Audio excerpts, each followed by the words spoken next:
ఈ 5 సంవత్సరాలు ఒక్కసారి గమనిస్తే ఏ రైతైనా కూడా ఈ 5 సంవత్సరాలలో ఇంతకు ముందు జరగని ఒక గొప్ప మార్పు, మరో మార్పు ఏమిటి అని అంటే, ఎక్కడైనా కూడా రైతన్నకు కష్టం వస్తే,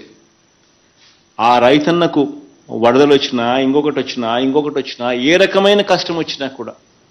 ఆ రైతన్నను కష్టాన్ని ప్రభుత్వం తన కష్టంగా భావిస్తూ, ప్రభుత్వానికి ఎన్ని కష్టాలున్నా కూడా రైతన్న కష్టం ఇంకా ఎక్కువ కష్టంగా భావిస్తూ రైతన్నను చేయి పట్టుకుని నడిపించే కార్యక్రమంలో భాగంగా ఏ సీజన్లో జరిగిన నష్టం అదే సీజన్ ముగిసేలోగానే రైతన్నను చేయి పట్టుకుని నడిపిస్తూ రైతన్నకు ఇన్పుట్ సబ్సిడీ ఇచ్చే కార్యక్రమం జరుగుతూ ఉన్నది కూడా ఈ 57 నెలల కాలంలోనే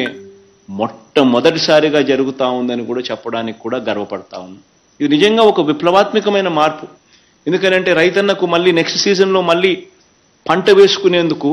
ఈ సీజన్లో జరిగిన నష్టానికి రైతన్న తట్టుకుని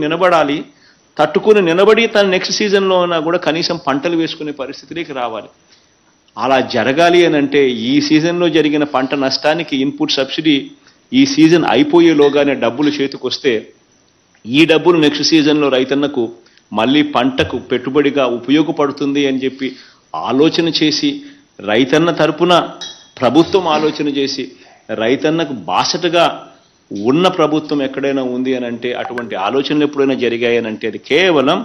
ఈ 57 నెలల్లోనే జరిగింది అని కూడా చెప్పడానికి గర్వపడతా ఉన్నా. రైతన్నను చేయి పట్టుకొని నడిపిస్తూ ఎప్పుడు జరగని విధంగా గ్రామ స్థాయిలోనే ఒక అగ్రికల్చరల్ గ్రాడ్యుయేట్